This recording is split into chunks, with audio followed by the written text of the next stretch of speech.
Randy, we've got a problem. What? They go. Reality's here. He's trying to crash the party. Reality?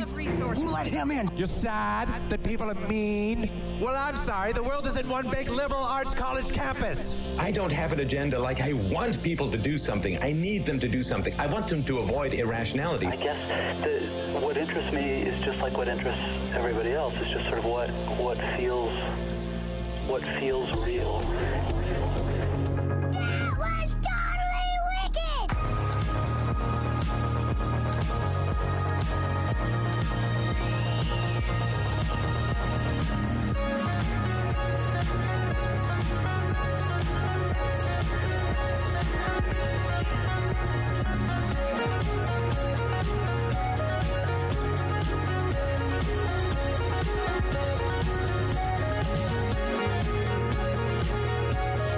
Good morning, ladies and gentlemen. Welcome back to another edition of this thing we call Real News in the morning time.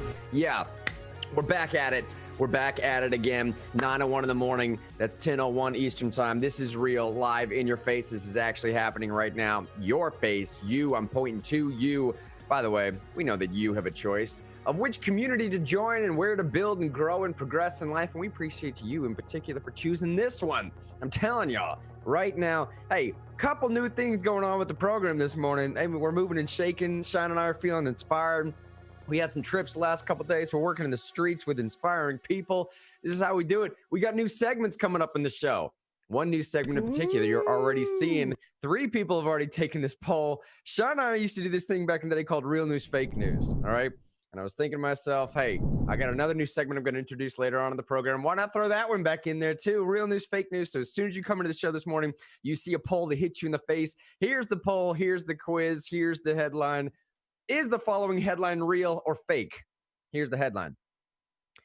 Democrats criticize ACB, meaning Amy Coney Barrett, for constantly interrupting their campaign speeches. That headline, is it real or fake? Dems criticize ACB for constantly interrupting their campaign speeches. Real or fake headline? Let us know. A bunch of y'all have already answered, and I'm quite surprised by the results, honestly. Sean, buddy, how you doing, though, over in East Tennessee way, man? Everything good for you, man? I'm going to be honest. I have a terrible headache right now. It is awful. Like, it is just awful. And I couldn't find the ibuprofen before you sent me the email with the show notes. But besides that, like Grant said, we had a great time being out in the streets, talking to people yesterday. Down in Georgia, had a great time. That's always juices us up, being out there. It's one thing to talk to people through screens like we're doing right now. This is a whole nother thing to go talk to people like in person that you've never met before. In large amounts, right? It really juices me up. So we had a great time down there with the team in Georgia, but we're glad to be back on Real News today. And when he's talking about the team in Georgia, we're down there, we're knocking doors, we're working on Senate campaigns, we're doing a whole bunch of stuff, obviously, for the job that Sean and I have. And I bring that up because it's an important little detail it's important detail for later portions of this show to let you know that we're out there, we're knocking doors. Because I'm going to make a point later on about who may or may not be winning the presidential race. And I need to rely upon some of that stuff as to what we've been doing in the streets here, who we've been knocking, what states we've been in, to just prove the point that there is a certain party out there doing stuff to motivate the base. And I just don't believe there's a different party out there. They're not doing it. They're not out there in the streets motivating the base. Let's get to this now, though. They're not moving the base, bro. They don't have enough base. And you got to have enough base if you're going to play the music. Hey, welcome back to everybody on Facebook, by the way. If you just joined us for the first time ever, you're at Real News. What we're doing here is creating a community by which we can have calm, cordial dialogue, maybe even disagreements with people. And we want to make sure that those disagreements are happening amongst friends, family, and neighbor, not amongst enemies. It's vitally important for a time like this. So what we do with this program is we open up dialogue, we have conversations, we become a little bit vulnerable because vulnerability breeds vulnerability. We get to know each other, and in so doing, we progress, we become stronger, we become more friends and family-like and all this other stuff. Now, Mehdi in Facebook says, I'm watching the Amy Coney Barrett hearings. It's a snooze fest roller coaster. That's another segment we have today.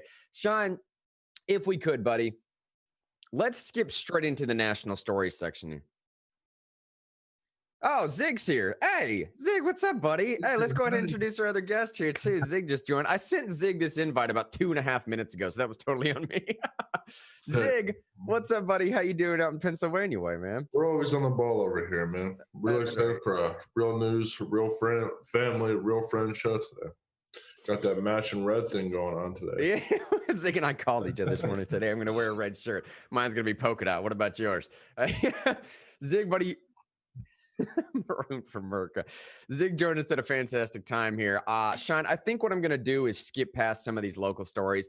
I say that, buddy, just because there's so many national stories I want to get into. And also, I'm kind of still trying to figure out the best way to pitch how I feel about some of these local stories. I don't want to hide that ball too much because it's not exactly fair. But just a quick breakdown. In Nashville over the weekend, there was a worship ceremony that happened with, 1,000, 1,500 people out on the courthouse steps. Now, they didn't get clearance from anybody. And most of them, let's say 60% of these people were not wearing masks and they were singing. So now the health board has come out and said that they're going to take action, find the people responsible, and cite them with appropriate penalties, okay?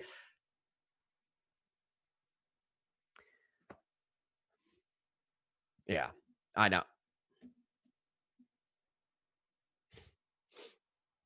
And it's interesting.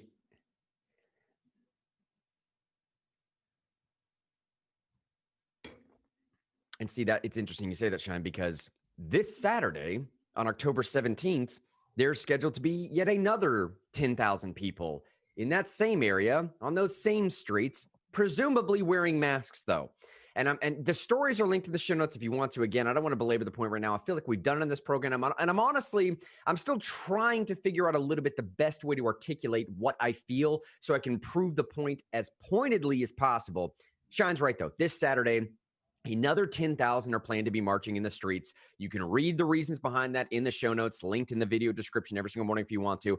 And I'm just trying to figure out here, man, is it the face masks that are making a difference, or is it the ideology that's being spread in those certain scenarios that's making the difference? I'll ask you this way. Yeah, man. Yeah. Right? What is it?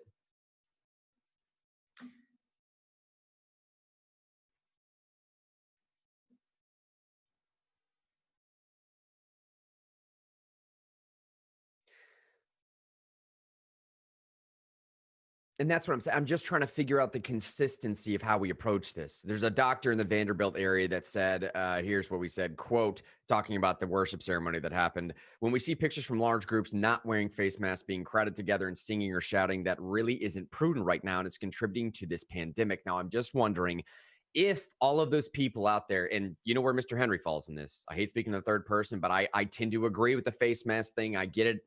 I'm going with some of the scientists on this, whatever.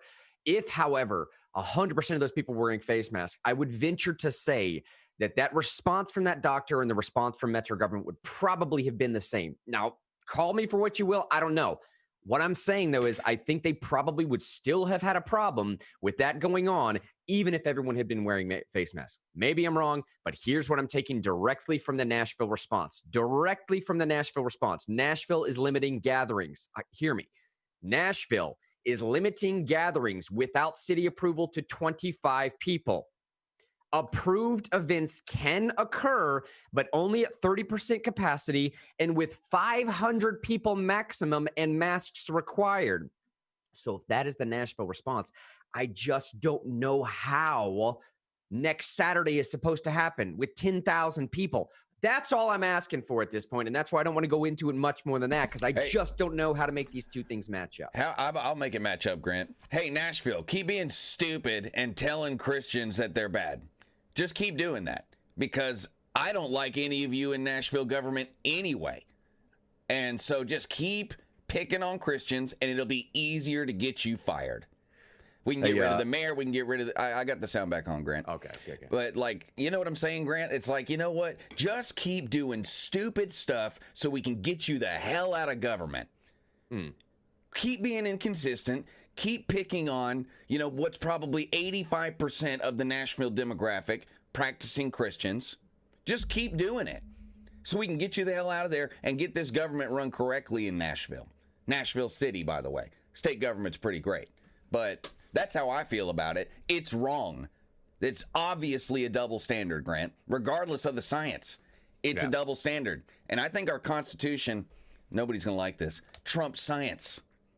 Our Constitution is more important than scientific consensus. And if one group of people is allowed to gather, and because I think gatherings are allowed under our Constitution, if I remember correctly, right? And another group does it, and you discriminate against that group for doing the same thing as another group was doing, that's not just inconsistent, it's unconstitutional. And just keep on doing that because it's dumb. And like, I feel like I can say that because I'm not like in the political fight that Grant is in Nashville. I'm over here in Knoxville looking at it from far away. But like, I think it's stupid, and I think it's going to get them all fired if they keep doing it. Yeah, and honestly, that's why I didn't want to dive into this too much. Because again, if some of you are all new to watching this, anytime that Shine or I or anybody else in this program brings up anything else that's dealing with, say, BLM or anything that's dealing with anything that's being marched in the streets right now, know this first and foremost. Shine and I, and arguably to some extent Zig as well, have dedicated a large portion of our adult lives to actually enacting the change that is being called for in the streets. For the last couple of years, Shine and I have been lobbying to get rid of civil asset forfeiture in the state of Tennessee. For the last several months, Shine and I have been lobbying to get rid of some mandatory minimums. We've been talking about no-knock warrants for a very long time. We've been talking about holding police officers accountable for what is arguably an overreach of their power and constitutional violations. We are strong libertarians when it comes to that, and we've been actually doing this. So I don't want to even get misconstrued here that we bring up some of this conversation. All I'm looking for is a bit of consistency. I just want to know what the standard is, because people are losing their minds right now, and they're making decisions based upon some of these actions. All that just say, too, let me finalize by the local news here. An effort to recall Mayor Cooper started Monday as well. In unrelated news. So you got that going. All right, we'll see how that turns out. Hopefully they use some of that footage as an ad to prove it. I mean, like, that's what I would do. I mean, I didn't, I may or may not have used to make commercials for a living and know what's effective. Make a commercial with a shot from those Christians dancing in front of I don't know if that's the Capitol or the courthouse or wherever it was, but use that video and then say, Nashville doesn't want people to worship. Mayor Cooper doesn't want people to worship. Just do that. It may not be 100% true, but this is politics. And, it's at least 60% true. A quick update, by the way, as we get into the national stories. The news segment for today, real news or fake news. I'm not going to tell y'all how this is split right now between the real news, fake news. I'm just going to tell y'all 60% said one thing, 40% said another thing. Keep throwing those votes in there if you haven't voted already. 60% said one thing, 40% said another thing. Here's the headline if you want to play along at home. News segment. Is the following headline real or fake? You'll see it at the bottom of the poll when you come in here. Dems criticize Amy Coney Barrett for constantly interrupting their campaign speeches. Is that a real or a fake headline? Now, let's get into the national story at hand. Let me preface this. We're going to pull my boy Zig in because he's been sitting there patiently for about 10 solid minutes now. Sorry, buddy. Now, over the last 2 days, Shine and I have been hanging out with some folks. And I've asked several high-ranking people in the field of politics the following question. Who is going to be our next president? And when I say I've asked several high-ranking people in the field of politics, I can't divulge exactly who or to what extent some of these people are. But suffice to say, these are the type of people that are about as high as you could possibly get. Grant, you're so mysterious. Oh my about God. As high as you could possibly. So if anybody's going to know, you would think it would be these people. It's all they do for a living. It's all they've ever done for a living. The type of people that they know and interact with, it's there, right? To a T, every single one of them. When I asked them that question, who's going to be our next president? Every single one of them said Biden. Biden is likely going to win. Some of them even said, hey, the Senate might swip around a little bit. It may even keep the House. We could have a solid Dem across the board. President, executive, all House, all of it. They say the polling data is too much to overcome. They're just at 14, 15 points down. In swing states alone, the battleground states, as we're calling it, this morning, I believe Trump was at a 5.2 drop. He's 5 points down in battleground states. That's what makes a difference, they say. These conversations made me think a little bit. All right, man, what a great time to consider then whether the Bradley effect is going to have an impact in this year's election. And I'm going to tease there because some of you are saying, what's the Bradley effect? We'll just sit on that, let it marinate for a minute. Hey, Grant, what's the Bradley effect? Let me kick into my boy Zig while the rest of these people watching are Googling the Bradley effect. Zig, let me ask you this question, buddy. Who do you think is going to be the next president? I don't know who's going to win because there are other countervailing factors aside from just polling numbers. So Pennsylvania, for example, has seen an increased registration of Republicans over the last 4 years. And then it's been such a drastic increase that they're not registering for any other reason aside to vote in the presidential election. And the margin here was 40,000 votes. In addition, the Trump campaign has been knocking 140 million, or forgive me, 1 million doors weekly, where the Biden campaign hasn't, and has just now recently decided to start doing canvassing in places like Pennsylvania. So I don't even think that the Biden campaign is totally sold that they have this quote unquote in the wrap, in the bag. So that's why I ask. Zig just did a great job of running through some of this right now. It's just where's this divergence from what the polling data indicate with Trump down by 15 points. He's down by 5 points in battleground states to what may actually be going on the ground. And I remember Joe Rogan interviewing someone recently. For the life of me, I can't remember, but this other guy was referencing a bunch of European journalists that he was working with at the time, specifically from Politico. Now, this is in 2016. And European Politico was writing the same things that the New York Times and everybody else was writing at the time. They were saying Hillary Clinton's got this wrapped up. It's in the bag. Don't go, right back to the friends. Let them know it's already been done. You can literally print the headlines now if you want to. Some people actually did. Until a month before the election, a bunch of those European journalists started flying over here to follow the campaigns around. And they hit North Carolina, and they hit Florida, they hit Pennsylvania, and they hit Wyoming, then they hit Utah, then they hit Nevada, then they hit Michigan. And what they started to see about a month before the election is I'm seeing Trump signs everywhere, man. I'm seeing Trump flags everywhere. I'm seeing Trump people knocking on the doors everywhere. I'm hearing them making calls like, all this country is talking about is this dude Trump. And they're just not that excited about Hillary. So they started to change their opinion, their narrative a little bit. And the narrative became, what isn't matching up? How is it the polling data is showing one thing, but all we're seeing on the ground is something different? And it got me thinking, all right, man, let's talk about the Bradley effect. All right, so what is the Bradley effect and whether that is actually going on at all right now? In 1982, Tom Bradley, the longtime mayor of Los Angeles, ran as the Democrat Party's candidate for governor of California against a Republican candidate. Now, this Republican candidate was white. It's 1982. He was of Armenian descent, white. Most polls in the final days before the election showed Bradley, the African-American candidate, with a significant lead. Now, when I say significant lead, I mean double digit, something that would be insurmountable at the time that polling data was conducted. In 1982, a double digit lead is you're done kind of, right? You're 15, 20 points behind, you're out of here. Even the exit polling was indicating a very similar effect. Tom Bradley was up by major points in the exit polls, and exit polls are exactly what they sound like. You poll someone while they're exiting right after they voted, presumably to get an idea as to, hey, how's this thing going to shake out before we get the official results in? If you can poll enough people, you can get a fairly decent indication as to how the official results are going to be, because who would lie in an exit poll?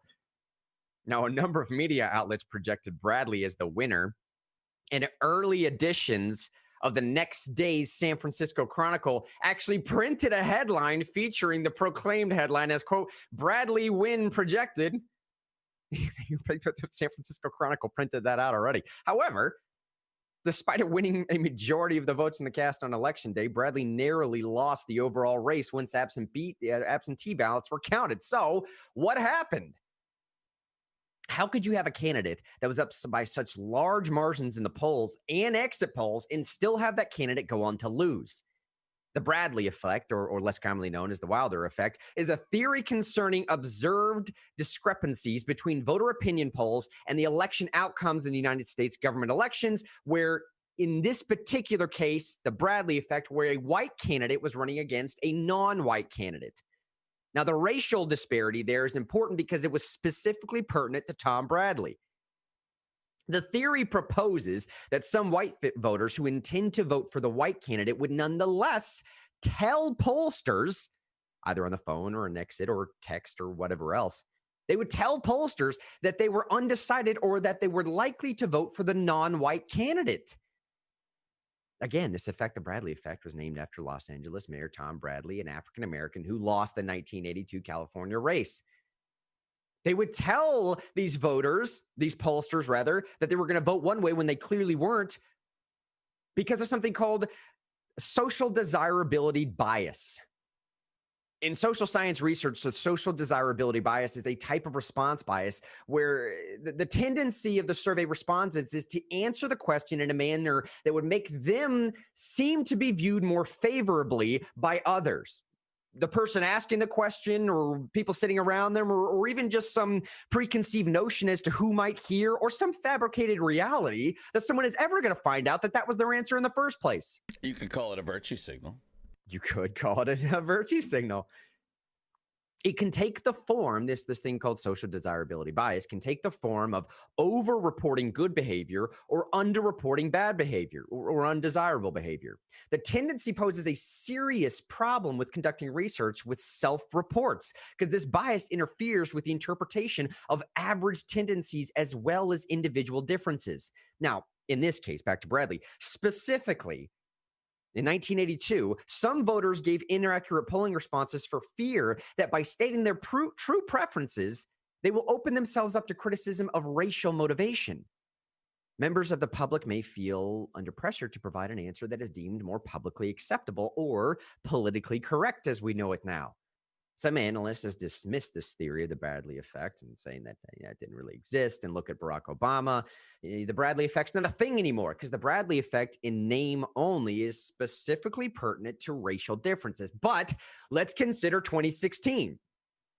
If you call the Bradley effect something else, maybe the Tory bias or the shy syndrome or whatever else, there's a bunch of names for it now. It makes sense in 2016, although a race was not a factor. Race itself, a racial component was not a factor in 2016 because both candidates were white. Nevertheless, Trump won key Rust Belt states, Ohio, Michigan, Pennsylvania, Wisconsin, giving him more electoral college votes than Clinton. Post-election analysis of public opinion showed that Trump's base was larger than predicted, leading some experts to suggest that some shy Trump supporters were hiding their preferences to avoid being seen as prejudiced by the pollers. There have also been some cases in which male respondents in particular were hiding their preferences to avoid being seen as sexist because Hillary Clinton was running at the time, or xenophobic or homophobic or whatever the phobic is. So you take the Bradley effect, which is specifically pertinent to race, and you change the terms around a little bit, call it shy syndrome, or call it the Tory effect, or call it the spiral of silence is another one, and change what the offense could possibly be. And then one final component to add on there, think about the thing that Shine brought up last week. There's a person that started the Blexit movement, the Black Exit movement, where he said, like, look, man, he's one of the people that was one of the first people that he didn't alone start, but he was one of the first people. It's a homosexual African-American male. And he told this story about how it was more caustic to his existence, if you will. It was a harder thing for him to do to come out as a Trump supporter in 2018 or 19 or whatever when he did this than it was for him to come out as a homosexual male in the African-American community. It's harder to be a Trump supporter today than it is to be an openly gay person, is what he said. Now, whether that's true or not, I don't know. But this guy's one, at least anecdotal account, proves the point here. Lest you risk secret Trump supporter, homosexual female manager that they didn't even give her name because she didn't want to give her name out, that the New York Times interviewed 2 weeks ago, who said the exact same thing. And to kind of prove it, she wouldn't let the New York Times print her name.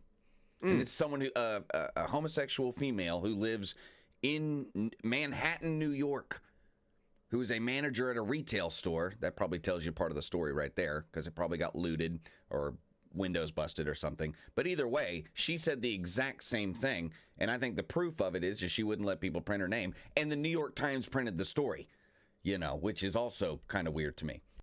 Well, and let me kick it to Zig real quick then, man. So before we go into any more analysis, I have a few other things I wanted to say about that. But I don't know, buddy. What do you make of this alleged Bradley effect, the shy Tory effect, the spiral of silence, whatever you want to call it? The basic idea being that Trump supporters just aren't being honest, whatever. This is going to kind of transition over into a Amy Coney Barrett story. But after researching her record, she came up with a story called Congressional Originalism. And in my opinion, regardless of whomever wins, we still need originalists in Congress. It doesn't necessarily matter, even if Trump does win, if we don't have originalists in Congress, people who support the 10th Amendment, people who support repealing the 17th Amendment, and people who support getting rid of the administrative state. it doesn't necessarily matter who's reelected. We still have substantial and serious problems, and we need originalist people in Congress to help us address these serious issues. I think we'd have a lot more. We'd solve several problems if we could get that back. Several problems. One of them being, in fact, we wouldn't have so much polarization over presidential matters if we had originalists in Congress. Because I think you'd be asking the right questions then at that point. One of the fundamental questions I think very few people ask is like, all right, so hold on. What even is the role of government in my life?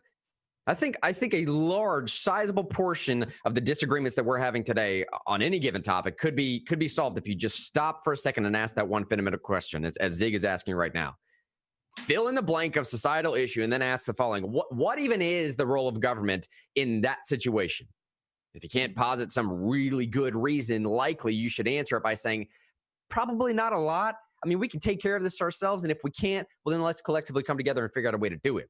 And look, I'll say this, regardless of how you see this election playing out, I can't help but continually focus on one thing. It's the exact thing that Zig brought up just a second ago. I just don't know what the Biden camp is even doing. What are they doing? I know that they're not knocking doors. Trust me, Zig knows they're not knocking doors. Zig has been out there pounding doors in Pennsylvania, 3-4 months, buddy? Hello, I mean, I think I've done over 10,000 doors. By yourself? Yeah. Golly, man. So Zig has pounded 10,000 doors by himself. And let me just ask you in all sincerity, without exaggeration, buddy, not even to prove a point, how often have you seen any Democrat flyers? Biden, local candidates, national candidates at all? Yeah, all the way down the ballot. All the way down. This is really where it's more nuanced than what people would believe, because if you go into suburban areas, and suburban areas have only one way to get into them most of the time, these little cul-de-sacs. So if you don't live there, you're never going there. A lot of those places have Biden signs all over the place. But then if you go through places that are like drive-bys or little towns or places out in rural areas with a lot of trees that suburbanites wouldn't travel, then you do see more Trump signs. So it's a little more complicated than what people would initially be led to believe. Well, what about this, though, Zig? So the last couple of days when we've been knocking in, say, Georgia and North Carolina, last couple of weeks, rather, we've been knocking Georgia and North Carolina. On occasion, 20% of the time, I walk up to a door and another flyer or door hang will already be hanging there for a similar, Senate candidate or maybe a House member I hadn't heard of, or even Trump. I saw about 5 of these Trump ones yesterday when we were knocking in Georgia. Have you, at some point in Pennsylvania, run across another door that's had a vote for such and such Democrat ticket? Yeah. So door knocking operations across the board for Republicans are substantially more proactive. Yeah. But as much as I believe in door knocking, I think it's a little too early to rush to any kind of conclusion and say that that's going to be an automatic victory. I mean, with these polls sample at most 1,000 people. Pennsylvania has millions of people. Okay, there is no poll that can be conducted that can get the idea of millions of people. And the ideas and opinions of a number of people that large is really, really diverse. I heard some crazy answers about why people wouldn't support certain candidates, things that you wouldn't expect, or things that don't even make any sense. So personally, I think it's a little too early to reach any final conclusion. Jonathan just said in Facebook, hallelujah, Zig. He said, preach it. Eric just said the role of government is to be our parents, is to be our parents and our saviors and to protect us from the boogeyman, right? He was asking that sarcastically, obviously. To speak to that real quick, that's a lot of reason why people have turned away from the Republican Party, because we didn't have originalists. Okay, we didn't have originalists in Congress. We had big spenders, people who would give to public schools like George Bush. Okay, and that has turned people off. So it doesn't necessarily matter who wins the presidential race. We need more originalists in Congress. And go ahead, Sean. Yeah, I was just gonna say too on the door knocking thing, because we're trying to use factors to make predictions, right? We're talking about polls. We're talking about anecdotal experience while door knocking. We're talking about what we see in the media. We're talking about history. We're talking about all these. I mean, they're anecdotal, but I think it's really great substance here because we're doing a lot more work than a lot of newsrooms do to try to figure things out. I mean, to be perfectly honest, we're doing what we've done right here is probably more work than a lot of like newspapers do to try to make predictions. But let me say this. I think the difficulty in polling has a little bit to do with what you brought up with the Bradley effect, bringing it back to that a little bit, like at least like a solid double-digit percentage of it's an undesirable thing to say out loud in the shared culture. But I do want to say this also, Grant, that generally speaking, in 2020, more than any other time in my life, America has the least amount of shared culture we've ever had, or at least shared experience. Sure, yeah. I think in my life, this is the least amount of shared experience. And I think the final tick down of shared experience is the amount of people who stopped watching sports over the past 3 years. So, like, we don't even have shared experience with, like, I mean, what do people small talk about anymore? What do you even small talk about? Because nobody watches the same TV shows. Nobody watches sports. Nobody is, everybody, I think there's a varied opinion in politics more now than there's ever been. You know, I think there's people who vote for Trump who don't like the Republican Party. I think there's people who like the Republican Party who don't like Trump. I think there's people who like the Democratic Party who don't like any of the candidates. I think there's Democrats who like the candidates but don't like the party, right? There's this varied, I don't want to say shared experience is pretty good because, like, there's a whole lot of subgroups. There's a whole lot of subcultures. And we keep trying to bundle. We keep trying to do these massive bundle things and massive labels. And I think that's what the polls are trying to do, trying to figure out if it's Republican or Democrat, right? Well, what does that even mean? You know, I mean, there's a lot of people. They did polls back in 2018 when the Democrats took the House back. There were a lot of people who were like, well, I'm not voting for Republicans in the House. I like Trump, and I stayed home. You know, there are people, and it's the same with the Democrats. There's people who hate Joe Biden, but like the Democratic Party, and there's people who like who hate the Democratic Party and like Joe Biden. And you go to each politician who's hot in the scene right now, and that could be the case where they like the politician, but they don't like the party, or they only like that politician. They may not vote the whole ballot. They may only vote for this person or that person and skip other people. But I think that's what's making it difficult to make prediction is the lack of shared experience. And that also we seem to be in some kind of weird cultural change moment where, like I said, what is left and right? What is Republican and Democrat? What is that? You know, anyway, I just throw that out there. Well, and the biggest rift that I've seen, David, on that note is that it seems like a lot of suburban Republicans, in my experience, really don't like Trump. And, well, and my hypothesis on that is that a lot of suburban Republicans don't like Trump because they like things gentle and easygoing, more attuned to their actual lifestyle. Whereas a lot of people who support Trump have lived some kind of rough and tumble lifestyle or talk that way or grow up in some kind of area. But that's what makes things so complicated because I've talked to a number of suburban Republicans who really don't like Trump. And to both y'all's point, to Sean's point most in particular, I think, but to Zig's point a little bit too, Mehdi just said in Facebook here, the Biden campaign is relying on the Trump bad narrative and Twitter hashtags. And dude, that is 100% dead on. Sean, you're talking about these shared experiences, right? And the shared culture and the fact that we have a lack of it. And think about what Sean's saying this way too.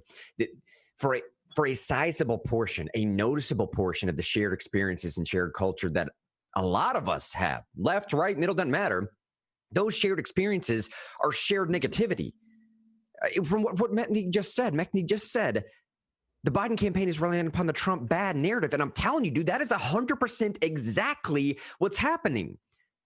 So what I was saying before, okay, I just don't know what the Biden campaign is doing. I don't know. They're not out there door knocking. Trust me. I have not seen their flyers. We've been in several states. Zig's up in Pennsylvania. We've been to Georgia, North Carolina. We know everyone that's knocking in 30 to 40 something states across the country right now. We know people that are knocking. Dems aren't knocking.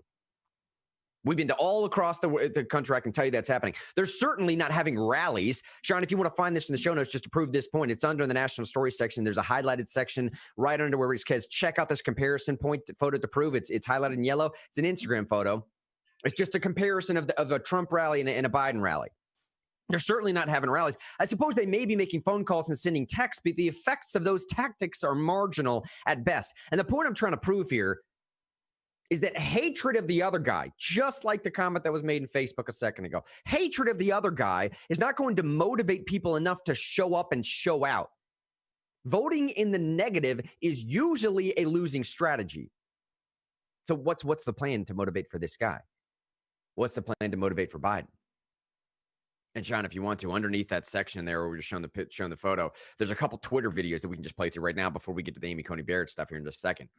If you can find this, it's right under. It says Biden says 56% of Americans shouldn't vote for him because if 56% of Americans think that Trump's doing better. That story is insane. I'm so glad you're covering that today. That is the weirdest thing I've ever heard any candidate anywhere say ever. Dude, I find that video in the notes and play it for me if you want to, man, because I don't know. There's some pundits that are trying to spin this somehow. That Biden was trying to pull some game, and there's some type of reverse psychology going on. Maybe they often edit his comments live and then give you what they think he meant. But we'll just show you what he said. Vote for you.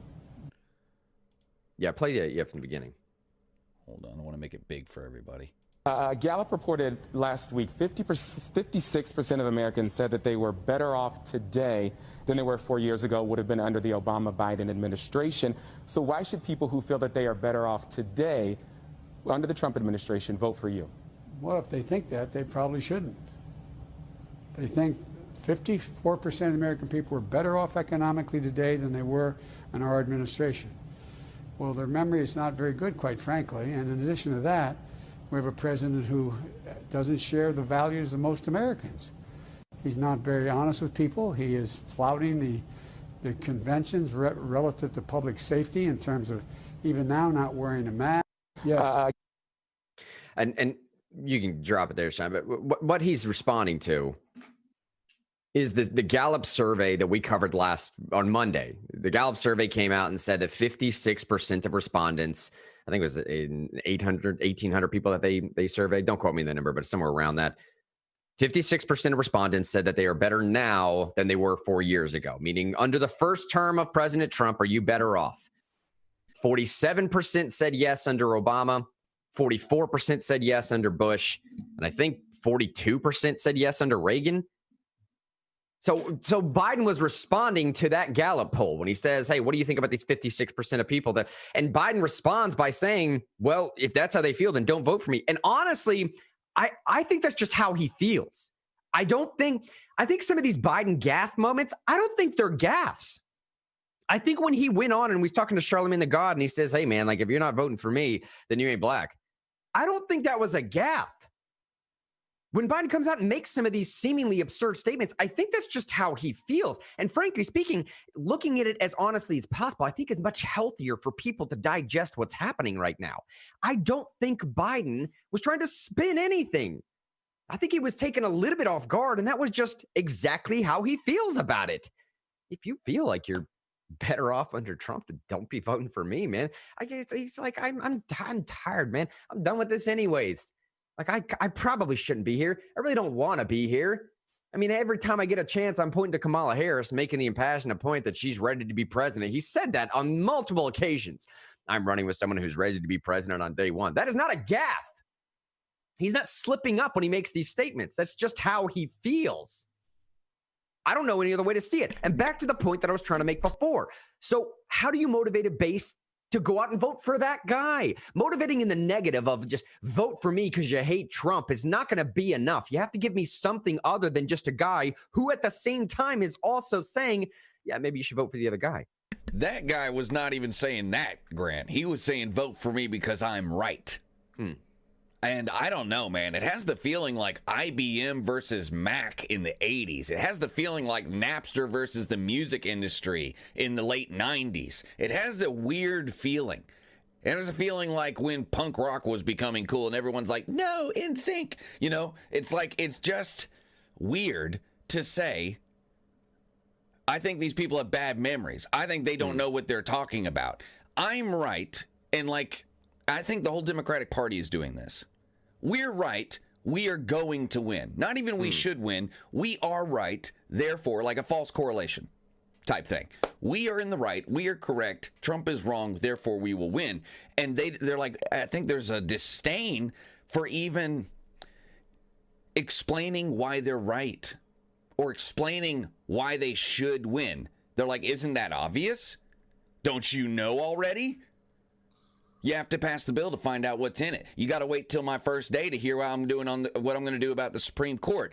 I'm right, and I don't have to explain myself. That's the Democratic Party today, and I don't think people like that crap. I think you get some of that in the GOP too, though, David.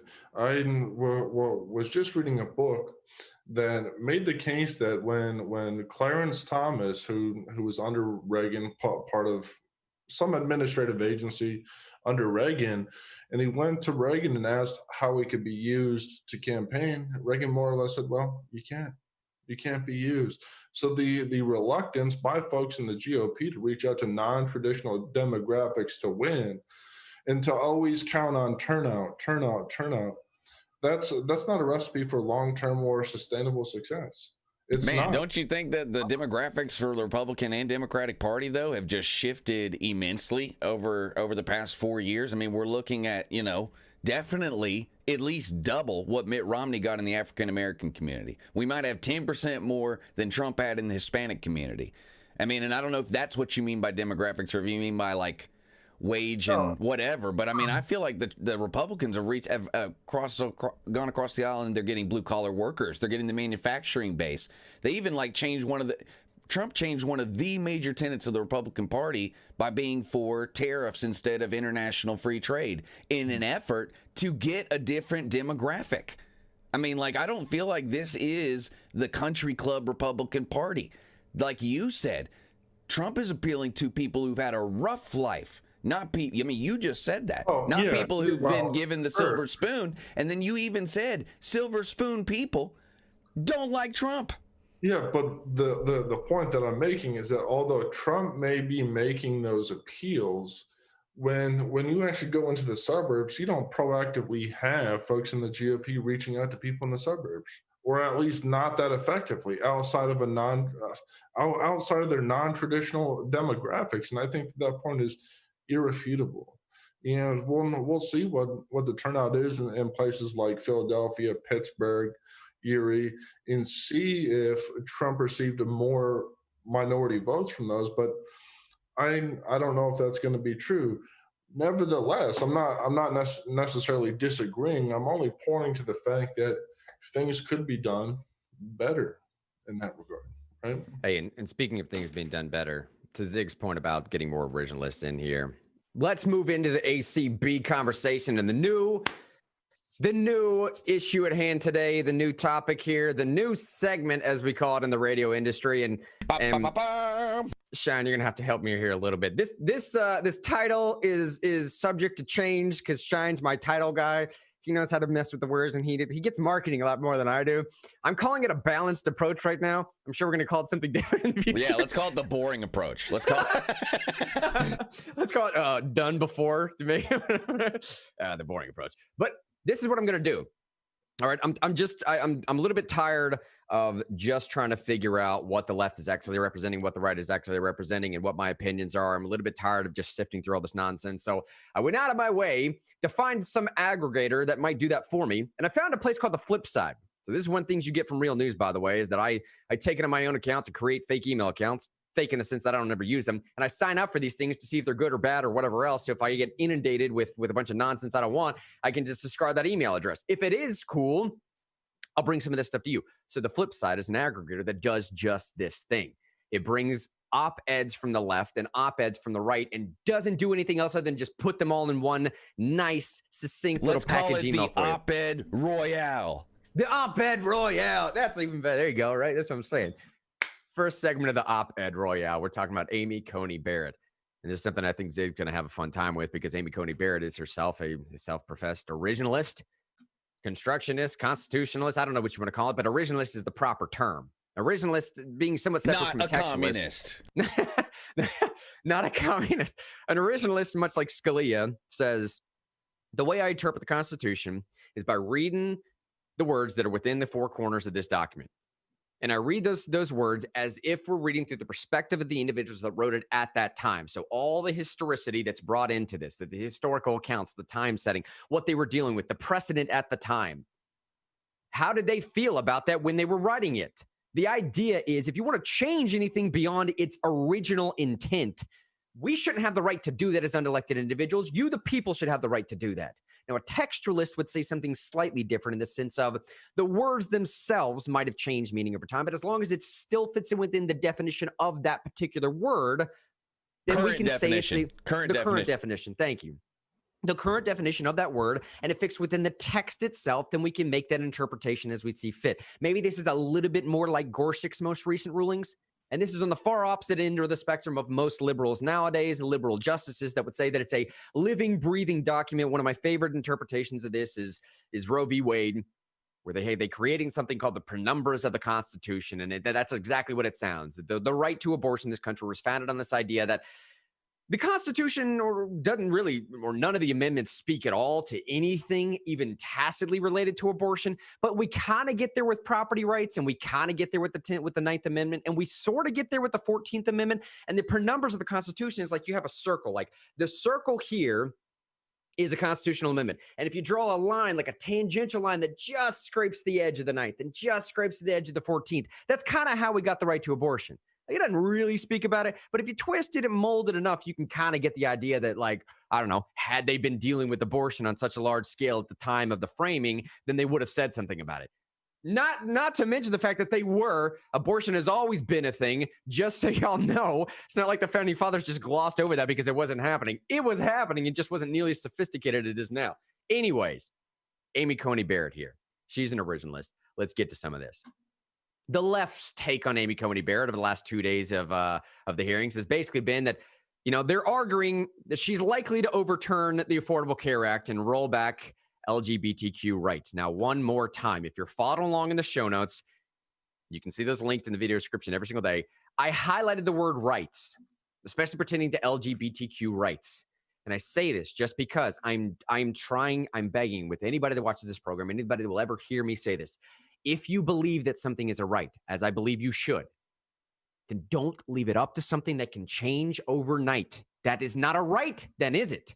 If it is a right, it shouldn't be something you have to constantly fight for.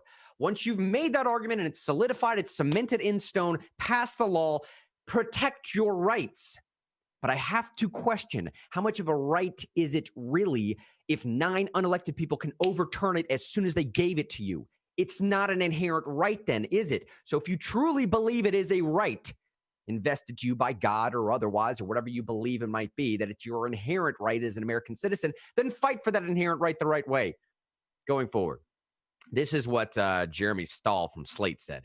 Barrett told the committee that the courts are not designed to solve every problem or right every wrong in public life.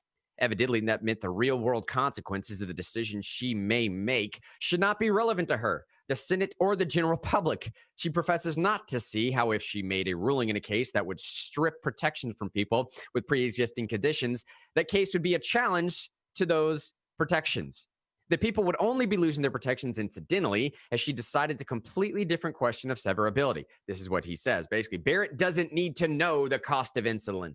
She doesn't need to know how many people in this country have COVID-19. She doesn't need to know how many millions of Americans are covered under Medicaid expansion or under the Affordable Care Act as a whole. It's not the court's job to right every wrong, even if those wrongs are directly caused by the decision the court would make. The basic appeal that the guy from Slate's making here is like, you know what? This is why we need a living, breathing constitution, because we're playing with real lives here, y'all, and the court's the only one that can save us. Zig, what's your take, man?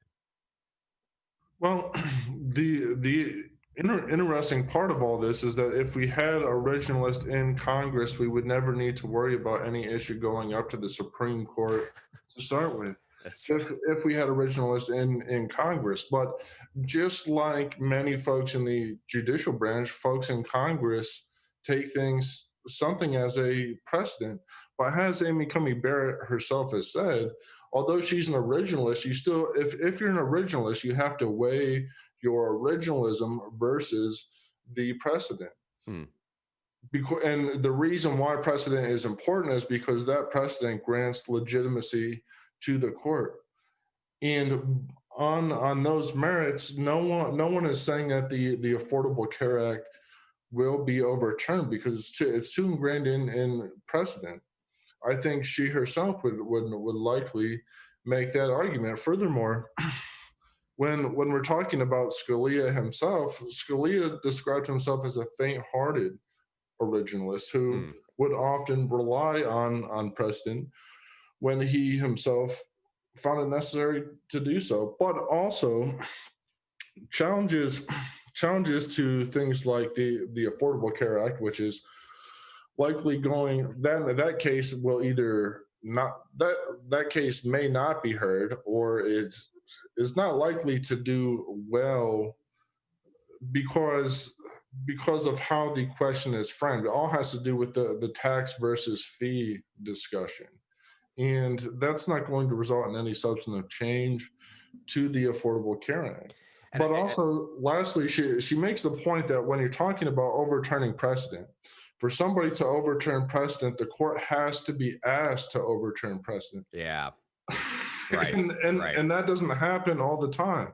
So, if you're worried about LGBTQ rights, who is going to ask the court to overturn that precedent? No. And even if they do, they can decline. And that's why she kept using this term yesterday. Amy Coney Barrett was saying case or controversy, the constitutional language, meaning that I can't just arbitrarily walk in here and pick up some cause because I want to one day. It's not like I'm going to walk in here and be like, today's the day we're going to overturn Roe. What do y'all think? Yeah, we're all in agreement. Good, done. There has to be an actual case or an actual controversy. Someone has to actually be harmed by something. You have to actually bring it in front of courts, and it has to actually work its way all the way through the court system. And you'll see in the Facebook, I just revealed the results of this survey. It is literally a 50-50 split for what y'all said. The survey this morning was, is the following headline real or fake? Dems criticize Amy Coney Barrett for constantly interrupting their campaign speeches. It's the other news segment we're doing here to do real news versus fake news. It's a 50-50 split. And the reveal is it's a fake headline. It's a Babylon Bee headline. But how would you know? How would you know, man? This is one of the reasons why Babylon's so good, is because they ride that line so well. And exactly to Zig's point, the last couple of days here have been this nonsensical grandstand of, let me push healthcare. I have to use this as an opportunity to do something. I have to use this as an opportunity to do something. So as Dems, I can't excoriate her. We don't want the Kavanaugh effect happening again, God forbid. So let's use this as a way to prop up the Affordable Care Act. Maybe that's something we can run on. We'll get a couple points out of the healthcare stuff. So, Dems criticize. They're going to criticize her for constantly interrupting their campaign speeches, because that's exactly what's going on. These are campaign speeches. And to be fair, it's not like the left is the only side that's doing this. Talking about, here we go, the op-ed royale, as Sean so beautifully called this. Let's talk about an opinion from The Guardian. Criticizing. Can I throw in one thing before you go to the next one? Is can you read just like the one sentence again of the first one? Amy Coney Barrett doesn't need to see or hear. Can you read that again real quick? Yeah, she says basically, she told the court that courts are not designed to solve every problem or right every wrong. Right. She professes not to see how, if she made a ruling in a case that would strip away protections from people with pre-existing conditions, that case would be a challenge to those protections. The people would only be losing their protections incidentally, and she decided the completely different question of severability. Now, the guy from Slate said Barrett doesn't need to know I want that quote. Oh, he said, Barrett doesn't need to know the cost of insulin. She doesn't need to know how many people in the country have COVID-19. She doesn't need to know how many millions of Americans are covered under Medicaid expansion or the Affordable Care Act as a whole. It's not the court's job to right every wrong, and even if those wrongs are directly caused by the decisions the courts would make. Now, when he says that, he's framing it a certain way, and it pulls on your emotions and things like that. But let me ask you a question, Grant. If a murderer has 7 kids, but he murdered like 10 people, he's like going to jail, he's going to death row. But is the fact that he has like 7 kids and they're not going to have a father anymore in consideration to that judge at all? No. Not at all. Right. No. Why is that, Grant? You went to law school. Because justice is what? Should be blind. Right? It's blind. Yeah. So technically, and according to our judicial philosophy that's been around, for what, 600-700 years via British common law, She literally does not need to know anything that does not involve how the law is being used in that situation. That's all she needs to know, because that's her lane. It doesn't matter if the murderer has 7 kids and he's not going to have a father anymore. That doesn't play into the decision. The decision is, did the guy murder people? Is that against the law? And what does the law prescribe for murderers? So that's a little more clear cut. And I wanted to just throw that out there, because maybe you're thinking maybe the judge should think about insulin. Maybe the judge should be thinking about COVID-19. What does that have to do with the law? Unless the law specifically talks about it. Unless, just exactly. the law is supposed to be blind in order to work. It's not like it's not like justice is supposed to be blind for you feeling good about yourself. It's because if you don't do that, it doesn't work. And it's not the judicial system anymore. It's a legislature. Well, and in that vein then, Shine, I'd love your response to this one. In the op-ed Royale, got a couple minutes left of the program here. Here's one. We do need a sound for the op-ed Royale, right? Here's one from the Guardian. Ding, ding, you know. Talking about everybody using this as a grandstanding opportunity. And I do admit this is a left and right thing. Here's what the Guardian says. This is Jill Filipovic. She says, many note that there's nothing wrong with recognizing that Barrett is a mom or welcoming her children in the room. Although I would question the wisdom of having 6 children in a room with COVID patients and many others who are recently exposed. Again, Guardian. Okay, Guardian is what it is. Just let me. Jill just goes really scraping the bottom of the barrel there. Just scraping as hard. Freaking British people, dude. Jill goes on to say, "Go kiss your queen." It's not unusual for the Judiciary Committee to mention a nominee's parental status. What is unusual, though, is to have every member of one party bring it up, often more than once, and even emphasize it as a qualification for the bench. This is her quote, saying, Republicans have said over and over that Barrett's personal life, including her faith, should be off limits, which is true, they have. And yet, they've repeatedly raised her personal life, including her faith, as an asset. They seem to want to use what they claim is Barrett's private life as both a sword and a shield, an argument in favor, but one that cannot be refuted on its own terms or even questioned, because to do so would be to criticize her private convictions and impose a religious test. Now, part of me wants to say, I don't know, Dims, how does it feel? But aside from the whole take your own medicine for a minute thing, I would have to respond back, I don't know. Is that really the argument the Republicans are making, though?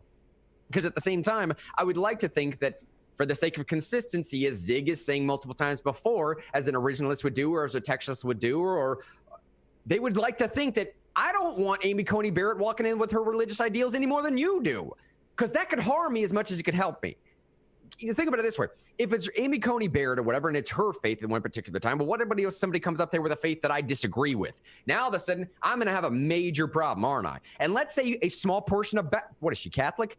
Let's say I'm a Baptist, and there's a portion of the Catholic doctrine because they have 5 additional books than I do. If there's something in those 5 additional books that she's making a rule on, well, now we believe in the same God, but I also have a major problem with her ruling. The Maccabee books are really good, by the way. Just short plug. The Maccabee books are excellent. I don't know if they're canon, but they're worth reading for sure. But the point I'm making is, for sake of consistency, I would like to think that that it conservatives would be exactly across the board, the same if the Democrats had a female black Muslim with no kids or something. Exactly, it right. would be the same thing. They could mention all that, and the Republicans could not. Yeah, that is a part of, it's like I just change the factors and then try to balance the equation. Guardian, you dummies. It's like, dude, the only reason you're even pushing on this is because she's white and Christian. If she had another demographic and Democrats talked about how great it was for a black woman or a Muslim or something like that, just some other demographic that's not white Christian, just pick what it is. She could be brown Hindu, with 100 kids. I mean, who knows, right? Like, just move the factors around. It would be the same thing. Democrats would use it as a sword and a shield, or Republicans could use it as a sword. It wouldn't matter. Their personal life is always that. It's always something that is brought up to give them favor, but not something you can attack because it doesn't go along with the job they're going to be doing. That's why. And it's like, you dummy. Not dummy is the wrong word. You deceitful person at The Guardian.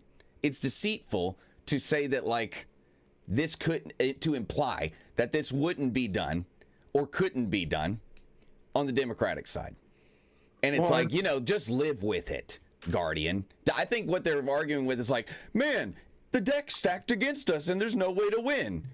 And that seems unfair. Well, it's like, dude, that's why you got to win elections. That's life. It all comes down to that too, right? Also, I don't think people understand how judicial rulings come about. I mean, yes, you have the Constitution, but then you have to weigh that against the statute, and then you have to weigh that against what the plain text of the document says. Then you have to go back on your own past decisions and look at, is my ruling consistent with my own past dissents? And furthermore, these people are overlooking the fact that precedent is only overturned 2% of the time, and typically when precedent is overturned, it's within a 10-year window. So people ought to consider the judicial hermeneutics or interpretation of law, which is much more complex than a simple word, and also the fact. The fact is precedent is only overturned 2% of the time within a 10-year window. That is what the fact is. Now, perhaps these senators either don't know that because they don't read or can't read, or two, they don't care. Nevertheless, that's what those facts are. That's why we have Zig on here, man. I didn't even know some of those stats. That's incredible right there. And to round out some of the op-ed royale, which I love, by the way, Sean. Let me hit the Wall Street Journal, and let me actually give a libertarian take from the Cato Institute here, because I think the Cato Institute hits this dead on. Wall Street Journal, oddly enough, the op-ed there from the editorial board says this. The Senate confirmation hearing, this is coming from the right. So we did the left. This is coming from the right. We'll end in a libertarian. The right says, the Senate confirmation hearings for Amy Coney Barrett may lack for political drama in comparison to Kavanaugh is what they meant, but they're still instructive. They're revealing the deep fault lines over the Supreme Court and how Democrats view it as a mini legislature to achieve policy goals. Yes. One more time. They are revealing the deep faults of the Supreme Court and how Democrats view it as a mini legislature to achieve policy goals, meaning the Supreme Court, rather than a real judicial body. Democrats are asking very little about how the actual law or Judge Barrett's jurisprudential thinking. Instead, one after another, Democrats have used their time to focus on a parade of policy horribles if she is confirmed. All of this distorts the role of a judge who has to rule based on what the law is, not on what she would want it to be. Democrats are going to do a great disservice to the law and judiciary by treating these hearings like an emotive political ad. They're telling voters that the courts are nothing more than another arena for political disputes, which they are definitively not that. And he said it perfectly here. It's going to distort the role of a judge because they're asking all these questions based upon what they would like, saying, who has ruled based on what the law is and not what she wants it to be. Democrats have this conception that a Supreme Court justice can rule based on what they would like the law to be. That's why they're asking those questions. And the frustration with the miscommunication comes in from the fact that a conservative judge is walking in there saying, I refute your premise one. In a syllogism of premise 1 plus premise 2 equals conclusion 3. I refute premise 1. Premise A is null and void. It just doesn't make sense to me. Total lack of shared experience. Total lack of shared experience, which really hinders communication. Yeah, man. If we can't even have the shared experience of the fact that I'm not coming in here ruling on what I would like the law to be, I'm coming in here ruling on what the law currently is. That is literally your job. Your job is to make what you would like the law to be. That is not my job, which is why I agree on the way out of the program here. I'm going to kick it to the other two guys to comment as well. I agree with the Cato Institute. Shapiro over the Cato Institute, not Ben Shapiro, said this. The Senate didn't even hold public hearings on Supreme Court nominations until 1916. They didn't even have one of them, not one of them, until 1916. It wouldn't be until 1938 that a nominee testified at his own hearing. So from 1916 to the held hearings until 1938, we didn't even have the folks show up. Like, you just did it amongst yourselves. Because you knew everything about them. You read the opinions. You knew this person. If you wanted to know how they stood on an issue, go read the opinion for yourself, dummy. Then they talked about it. In 1938, there was not a nominee didn't even testify at his own hearing. In 1962, the part of Byron White's hearing where the nominee himself testified lasted less than 15 minutes and consisted of questions about his storied football career. Justice White's hearing in 1962 was less than 15 minutes, and the majority of questions were comprised by, you remember that time you trucked old such and such in that game? That was his hearing. So this is what the person from Cato Institute says. I've come to the conclusion that we should get rid of the hearings altogether. Hear, hear, yes. That they've served their purpose for a century, but now inflict greater cost on the court, Senate, and rule of law than any informational or educational benefit gained. Given the volumes of instantly searchable records nominees have these days, going back to collegiate writings and digitized archives, is there any need to subject them in the country to public inquisition? And I love those terms at the end. It is public inquisition. Let me give Zig a chance to respond if you want to. Sean, you want a chance to respond? What do you make of that? Do you follow Cato? Where are you feeling on this? Yeah, I agree with Shapiro. I think I pointed that out on the show the other day. I think that I pointed you in that direction. You totally beat Shapiro to it. Let's give Zig the credit. Good job, buddy. Good job, buddy. I'm saying I beat Grant to it on that issue. That's what in your face, Grant. That's even more important, though. But no, it's something of a conceit to think that individual members of the public are going to be able to add any thoughtful commentary on the Supreme Court. Joe Smo doesn't know anything about the Supreme Court. The editorial board at Slate doesn't know anything about the Supreme Court. So it's something of a conceit that ordinary people can understand the Supreme Court. We ought to do away with that. You know, the folks talk about how important experts are, except when it comes to talking about judicial philosophy, talking about political philosophy. Where are the experts? Let's have experts for that, which wouldn't include Slate. Yeah, I completely agree. But hey, man, what are you gonna do? It is what it is, right? Let me get in here on this, Grant. Yeah, I personally think the hearings are a good idea, but let me caveat with that. Getting rid of the hearings does not solve the problem. As I've been saying for many, many years now. I mean, many years, like a decade at least. Not that I'm that old. But I don't care when Republicans do it or Democrats do it. When they overreach, they do not gain more power in institutions. They destroy them. They make them less valuable. They remove the valence and instead put in, Zig used the word conceit, but I'll say pride. They put their pride in there where value used to be. And every time they do this to an institution, they just ruin the institution. Like when that judge shut down that hair parlor in Texas. It didn't. All it did was decrease that judge's power. That's all it did. It didn't. I mean, yeah, it ruined that woman's day or whatever. But all that got reconciled or whatever. She didn't gain more power. She just ruined her own judgeship is what she did. So we get rid of these things. We're not solving the problem here. Yeah, that's a good point, man. We're not solving the problem. The problem is people, they look at the Constitution. They look at some of the wisdom of our that has been compiled over the years in our nation as suggestions. And they take those suggestions and they go a mile past them. And when they do, and I know I'm being a broken record here, they destroy those institutions. Those suggestions are not suggestions. Things like the Constitution, things like judicial precedent, the compiled wisdom of over 200 years in the most successful country in the history of the world by many measurable factors. When they disregard those, it's not like they're being rebellious. They're just doing things that don't work, that destroy institutions, that make the people have less confidence in their institutions, less trust.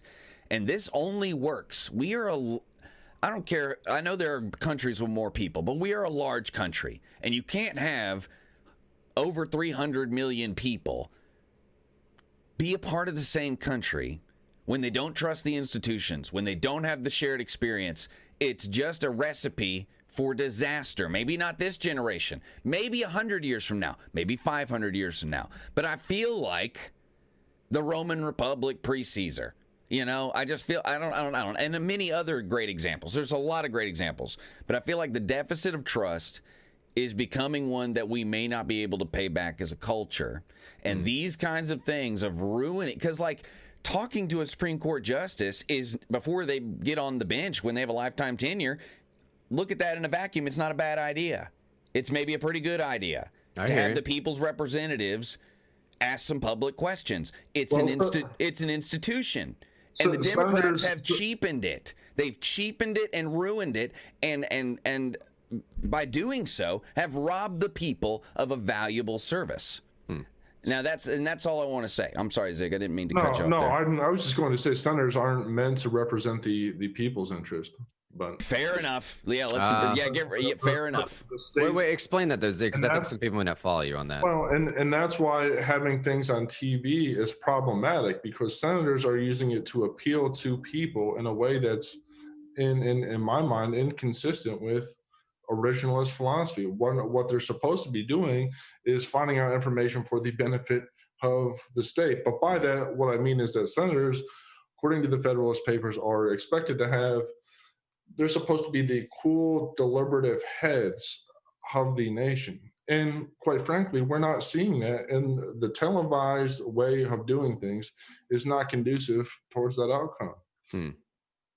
What Zig's talking about there a little bit, you've heard people talk about repeal the 17th, right? The 17th Amendment is what gave the ability for the people to vote directly for their senators, as opposed to, I mean, prior to that, it was the original idea was supposed to be that there was three versions of a checks and balance as far as the federalism being applicable back down to the states as well in representation, right? So the House of Representatives was supposed to be the voice of the people. The Senate was supposed to be chosen by the state legislature, and that was the voice of the state. I know my background's going nutty here. Sorry, y'all. The Senate was supposed to be, the senators were supposed to be chosen by the state legislature. That was the voice of the state. And then you have the federal up here. So you have the federal branch, you have the state having a voice, and you have the House having, or the people having a voice. The people, the state, which is a collective of the people, and then the federal branch. It was supposed to be this triangle analogy of them checks and balancing each other. And part of the problem that happened is once we enacted the 17th Amendment, which says, hey, now the people are just choosing senators by themselves, meaning not through the state legislature, it knocked out that state voice. And now we just have sort of a bilateral. I mean, it's just the federal and the people. It's just federal and people, right? Now, I know there's arguments that could be made on both sides there, but I think that's a little bit of what Zig's talking about when he's saying they're not supposed to be up there representing. And people, obviously, you look at everything that's happened since 1917, it's not like people became more powerful and more represented. Right, States just exactly. lost all power. Exactly. That's exactly right. That's a great way to put it, Sean. Yeah. Hey, on the way out here, let me... When the state loses power, individual people who reside in those states lose power. Jonathan just said in Facebook here, the whole reason for the 17th was to fill the void of unappointed individuals to the Senate. All right. So there were, I mean, it's valid. Exactly. I mean, there are reasons to do it. Of course, prior to the 17th, many states lacked representation in the Senate. I get that for sure. Mekti just said in Facebook, they're not only holding ACB accountable for every word she ever said on record, they're also resulting to low blow, shameless accusations like questions about if she was involved in sexual harassments or if she was brainwashing her black adopted children for political gains. Now what Mekti is talking about is, gosh, Sean, why do we always forget this lady's name? The senator from Hawaii. Her name's Hiroshima, right? It's something with an H. Do you know? Hematoma. Oh my gosh. The senator from Hawaii. Zig, is it not either one of those? I really thought it was one of them. It's Matsi Hirono. There you go. Thanks, but I was really close. What Mekti's face is talking about in Facebook, and again, I know I'm mispronouncing your name, buddy. I apologize. I'm getting as close as I can. But what he's talking about is two different scenarios or two different occasions here, where the senator from Hawaii, she kind of led this thing by saying, I ask every single Supreme Court justice the same question. Have you ever been charged with sexual harassment or allegations of sexual harassment? What, for real? Did you ask me? Or was that just did you start that with Kavanaugh? Was that the wording? I'm pretty sure she asked Grant if she had ever tried to have a unconsented sexual advance on someone. Like, basically, have you ever committed sexual harassment? Like, have you ever tried to come on to someone who obviously didn't like you? Oh yeah, it was not have you ever been accused? It was like have you ever had an unwanted sexual advance? That was the quote. Have you ever had an unwanted sexual advance? Which, what a weird question to ask anyone, let alone, like, isn't it weird culturally, maybe not like intellectually, but culturally, to ask a woman that as the Democratic senator from, I mean, I don't know. Isn't that like a blame the victim kind of, like, I don't know. Isn't that, I'm not a communist, so I don't really know how they think, but like, isn't that inconsistent with their worldview to ask a woman that? That's my question. Well, and you know, you're right. Either way, it comes down that we played that video on Monday that supporting women and women causes, supporting women rising to the literal. There's no other higher place to go in the field of law other than maybe an attorney general or Supreme Court. That is the literal highest position you can attain as an attorney or as a judge or in the field of law in this country. But you don't support that on the left, and you also agree with them as well. And then the last thing that Mehdi was talking about here is talking about brainwashing your black adopted children. Someone tell me if I'm wrong. I believe he's referencing the Senator Spartacus, man. Dude, I'm doing terrible with Booker. Yeah, I think Booker was running down this chain of questions about it, you know, in the vein of critical race theory, this type of thing of, I don't know. So are you a white savior or what? Yeah. You know, basically. Yeah. Which is so sad. That's so sad. I thought it was just going to be Vox, and I think the Daily Beast also did an article about it, and there's been some blue checkmark Twitter people who've made that comment, but seriously, the Democratic Party leadership has said stay away from that. Dude, and I'll tell you one thing right now, too. When Senator Cooper asks a question like that, anyways, when he asks a question like that, I don't think... Booker, thank you. Cooper is the House rep from Nashville. You're doing great, man. I got your back. Thanks, buddy. Cory Booker. When he asked that question, I don't think he's taking into account the number of individuals that are out there that are white mothers or white fathers that have either mixed children or adopted black children, right? I don't think he's seriously taking into account the number of people that are watching him ask that question thinking like, what are you talking about, dude? If you're asking Amy Coney, are you by implication asking me the same thing? Like, I don't have as much love for my children that may be mixed, that are from me, or that I've adopted that are of a different race than me? What are you talking about, Senator? How could you even imply that something like that would be going out there?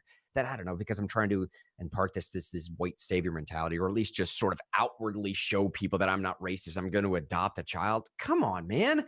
It's disgusting. It's reprehensible. It's repugnant. I don't know the word for it, but even that line of thinking is something that I would plead with no one to ever go down that road ever again. Zig, I'll give you the last word here, Manny. Just anything talked about today, anything we've missed, anything at all as we're wrapping up the program here. Well, the last few comments go to a non-senatorial line of reasoning. In fact, to some degree, senators should be in line in terms of ability and thought process as a judge, because they're supposed to correct the errors of the House. That's why they exist. Instead, what they could do is they could ask her, what does originalism mean? They could use this as a real opportunity to educate the public, because I don't think that it's helpful for members of the public to just bandy about the term originalism. Oh, this person's an originalist. Yeah. There's so much more to originalism. In fact, that is not a settled term in law. Many lawyers don't know what that means. Professors still don't know what it means. Scalia himself may not have known what it means. But these senators aren't using their time to really think about the questions that matter.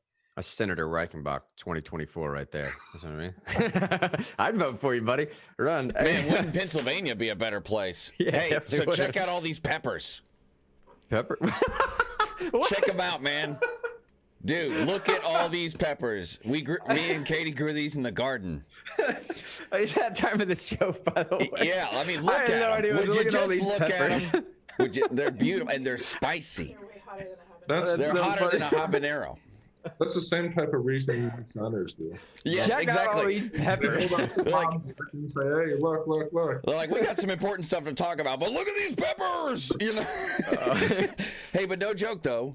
As we're going out here, shameless plug for Grant and I. We need help this week and next week, and we need as many people. Oh, I gotta use this as a prop, babe. Hold on. We need help. We need help helping an independent who stood up to his own party here in the state of Tennessee, who's running out of Memphis. You've seen the video. He's a popular guy. His name's John DeBerry. And if you can commit with me and Grant 1 or 2 hours over the next couple weeks to make some phone calls to help him out, because he's a true Tennessean. He's a hero. He stood up to his own party. He got kicked out. He's running as an independent. We're trying to help him out. And everybody who commits 2 hours gets a pepper. Yeah. You know what I'm saying? Just like I knew the peppers had a point. The peppers had a point. And these are good, man. Like you just shave off a little bit, like just a tiny little edge, and then like chop. What's that? It's a Jamaican Scotch bonnet. Ooh. Like Kamala Harris loves these things, man. So, like, well, she's from Jamaica. No, I know. I got it. You know? Like, that's contextual, right? But everyone who commits 2 hours, I'll meet you at the Knoxville office, and I will give you a genuine Shine Jamaican Scotch pepper. So everyone loves Scotch. Everyone loves Jamaicans. Everyone loves helping John DeBerry. And I'm serious though, for real. We need your help. John DeBerry needs your help. We need like reasonable people in the Tennessee legislature, and who in my opinion had the best video of reasonableness. In the John entire DeBerry. state legislature this past session, John DeBerry. And what Sean's talking about, by the way, it's super simple to do. It's absolutely foolproof. You can download an app on any smart device you have, tablet, phone, doesn't matter, or you can just go to a website from any computer you have. You can do this anywhere in the world. Literally anywhere in the world, as long as you have an internet connection or a data you don't have to connection be at from all. Tennessee. You don't have to be from Tennessee. You can be, I don't care if you call from halfway across the world if you want to. Say, what'd you say? Don't help them if you're from Pennsylvania. Help our boy Zig. He's got stuff going on too, is what he's saying. But did you see those peppers though? Those were beautiful. Zig, did you see the peppers though, Zig? I mean, come on. I'm just kidding. Help Zig out if he needs help, because like we're all like literally we all do this because we have fun, but we're doing this because even this radio show, we do it because we want the world to be a better place. And if you want to help us do that, and we're not in really the world, actually, the United States. We want the United States to be a better place. The world can handle themselves. There's like over 1 billion people who live out there. They can handle it. But like we're trying to make the United States a better place. I guess by extension the world, because when the U.S. does, a rising tide raises all ships, right? Mm-hmm. But like, reach out, man. If you are like interested in this is not political activism. This is political commentary. This is not changing the world. This is like we're building the family. We're trying to build trust. But like we have great opportunities for you between now and Election Day. I know you're feeling the bug. You want to help. You want to do something positive, but you don't know what it is. Hit us up, and we can hook you up. It only takes like an hour or two, and you don't even know. You being on for 2 hours could swing an election. It could. Has anybody ever offered you that kind of like activism for 2 hours to return ratio, that positive feedback loop, that dopamine hit? You're going to feel like a champion. So hit us up. It'll change your life for sure. Hey, that's it. That's the show today. You saw the final poll there at the bottom. How awesome is the Real News audience? 67% of y'all said there is no number, Mr. Henry, that can even represent how awesome we are. The other 33% of y'all said number 10. On a scale of 1 to 10, how awesome is the Real News family? I believe number 4. There's no awesome. There's no awesomeness number. There is no awesomeness number that can truly represent how great each and every one of y'all are. Believe that every single day. Spread love, positivity to someone else. If you ever have a disagreement or debate with another individual, in the back of your mind, that small, subtle, still voice, keep hearing that, listen to that where he says, hey, make sure you make a friend out of this at the end of the day, right? Make sure you make a neighbor out of this at the end of the day. Make sure if it's a family member, you don't do anything so much that you can't have another disagreement, another debate with him going forward. That's what we do here. We grow, progress. The weight room makes you a stronger person. Might hurt a little bit along the way, but it is what it is. 1024. My name is Mr. Henry. David Sean Thompson. Zig signing off in Pennsylvania as well. Love y'all. See you tomorrow.